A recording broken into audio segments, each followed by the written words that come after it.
Kalian tahu nggak apa sih itu deforestasi? Nah, tadi itu adalah contoh dari deforestasi. Hah? Apa sih itu deforestasi? Deforestasi itu nggak cuma soal nebang pohon doang ya. Nih, aku kasih alasan supaya kalian mikir 2 kali buat nggak ngelakuin hal kayak gini.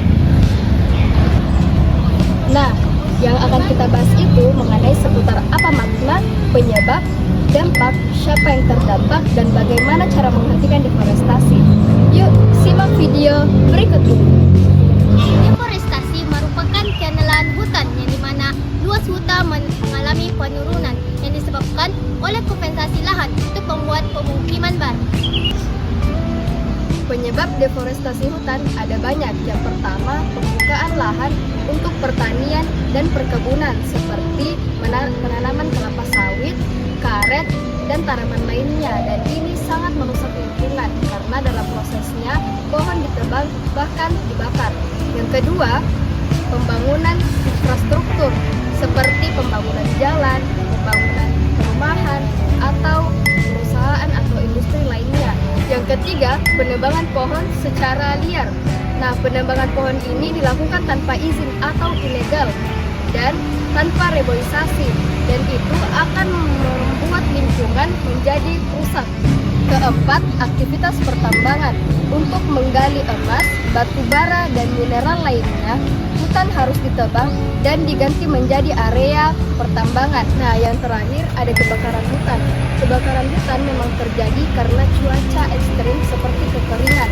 Namun terkadang karena ulah manusia seperti pembukaan lahan dengan cara membakar hutan sehingga apinya menyebar ke seluruh hutan dan itu dapat merusak lingkungan hutan. Nah, deforestasi itu memiliki banyak dampak yang merugikan. Yang pertama adalah pemanasan global. Pemanasan global terjadi dikarenakan pohon yang menyerap CO2 ditebang sehingga pemanasan global menumpuk dan suhu di permukaan bumi semakin meningkat. Yang kedua, kehilangan keanekaragaman hayati. Flora dan fauna menjadi punah dikarenakan habitatnya hilang sehingga spesies kesulitan mencari tempat makan dan tempat tinggal. Yang ketiga, banjir dan longsor.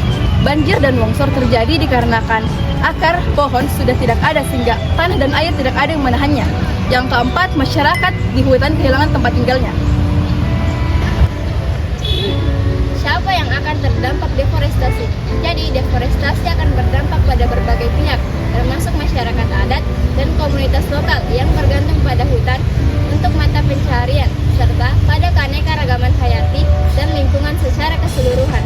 Dampaknya juga dapat dirasakan oleh masyarakat umum melalui perubahan iklim dan bencana alam, seperti banjir dan tanah longsor, serta gangguan pada siklus air. Nah, bagaimana sih cara memberhentikan deforestasi? Jadi, deforestasi harus segera diberhentikan, dikarenakan jika tidak diberhentikan, maka akan memiliki dampak yang serius dan berkelanjutan bagi lingkungan maupun kehidupan sosial. Nah, adapun dampak dari deforestasi itu sendiri bisa berdampak secara langsung ataupun di masa yang akan datang. Adapun cara-cara yang dapat dilakukan agar dapat memberhentikan deforestasi, yaitu ada 5 cara. Yang pertama, melakukan penghijauan, reboisasi, dan reklamasi. Dan yang kedua, mengoptimalisasi produktivitas lahan hutan agar oksigen yang dihasilkan dapat berjangka waktu yang panjang.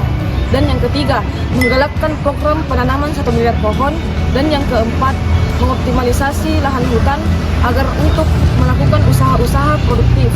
Dan yang kelima, mengupayakan pemberhentian deforestasi lahan hutan. Apa yang harus kita lakukan untuk menjaga hutan kita? Yang pertama, kita melakukan reboisasi atau penanaman hutan. Dan yang kedua, tidak menebang sembarang hutan. Dan yang ketiga, melakukan tebang tanam. Dan yang keempat, memberi sanksi berat kepada penebangan liar. Mengapa penting bagi generasi muda untuk peduli terhadap deforestasi?